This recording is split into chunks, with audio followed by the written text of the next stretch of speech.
Iran के अंदर एहतजाजी मुजाहरे हो रहे हैं। ईरान की जो करेंसी है वो एकदम बहुत ज़्यादा डीवैल्यू हो गई और उसकी हैसियत बिल्कुल ख़त्म होती जा रही है। वजूहत आपको पता है कि आलमी सतह पे ईरान के ऊपर पाबंदियाँ हैं और उनके लिए बहुत ज़्यादा प्रॉब्लम्स हैं। और आलमी सतह पे जितनी भी पाबंदियाँ ईरान के ऊपर लगाई जाती हैं उनकी जो वजह बताई जाती है वो ये है कि ईरान में इंसानी हकूक़ की खिलाफ वर्जियाँ हो रही हैं और ईरान दुनिया के लिए एक ख़तरा बनता जा रहा है। ये कहा जाता है कि ईरान के हथियार जो हैं वो खित्ते के लिए, अमन व अमान के लिए बड़ा सीरियस थ्रेट है। अब ये डिफरेंट वजूहत की बिना पे ईरान के ऊपर बहुत सारी पाबंदियां हैं और वो पाबंदियां ईरान की मईशत को धचका लगा रही है। ईरान अपने मुल्क के अंदर लोगों को संभाल तो पा रहा है बड़े लंबे अरसे से, लेकिन वहाँ कुछ प्रॉब्लम्स हैं। उन्होंने अपने दिफा का भी बंदोबस्त कर रखा है, लेकिन प्रॉब्लम्स ये हैं कि उनकी करेंसी बहुत डीवैल्यू हो गई।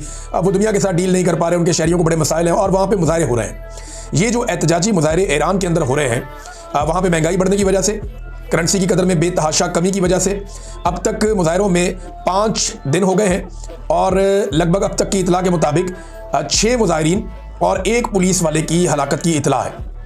यानी ये ईरान में हो रहा है। ईरान के अलग अलग शहरों में एहतजाज चल रहा है। ईरान की जो सिक्योरिटी फोर्सेज हैं वो उनको निमट रही हैं और इस बीच में जो है वो हलाकतें भी हो रही हैं। तो 6 हलाकतें अब तक रिपोर्ट हुई हैं। 5 दिनों से ये मुजाहरे चल रहे हैं। अब जरा डोनाल्ड ट्रंप का ट्वीट आप देखें। If Iran shots and violently kills peaceful protesters which is their custom, the United States of America will come to their rescue. We are locked and loaded and ready to go. Thank you for your attention to this matter, president Donald J Trump. Trump ये कह रहा है कि अगर Iran ने कत्ल किया पुरअमन मुजाहिरीन को या उन पर गोली चलाई, जो कि उनकी एक रवायत है, तो अमेरिका जो है वो उनकी मदद के लिए आएगा और हम जो है पूरी तरह से तैयार हैं और जाने के लिए पूरी तरह से लॉक्ड एंड लोडेड है।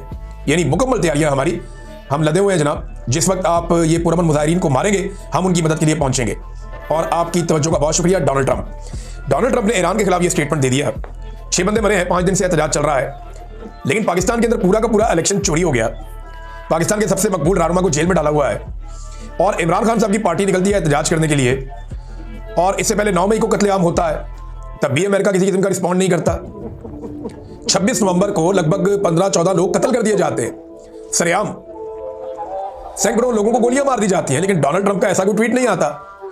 मुरीदके में एक बहुत बड़ा कत्लेआम हो जाता है, बहुत सारे लोग गायब हो जाते हैं, अभी तक कोई ट्वीट नहीं आया। तो अमेरिका की जो पॉलिसी है वो उसके कौमी और मुल्की मफाद के अंदर बनती है, वो इंसानी हकूक के अंदर नहीं बनती। देखिए, अमेरिका कहता यह है कि हमारी जो पॉलिसी है, जो फॉरेन पॉलिसी है, वो इंसानी हकूक पे बेस करती है, लेकिन ऐसा है नहीं। प्रैक्टिकली अमेरिका की जो फॉरेन पॉलिसी है वो अमेरिका के अपने जाती मफाद के ऊपर बेस करती है। इसी तरह की चीजें जब बाकी मुल्कों में होती हैं तो डोनाल्ड ट्रंप का या अमेरिकी प्रेसिडेंट का या अमेरिकी गवर्नमेंट का, व्हाइट हाउस का कोई स्टेटमेंट नहीं आता। लेकिन जैसे ही ईरान के अंदर होती है तो फौरी तौर पर स्टेटमेंट आ जाता है।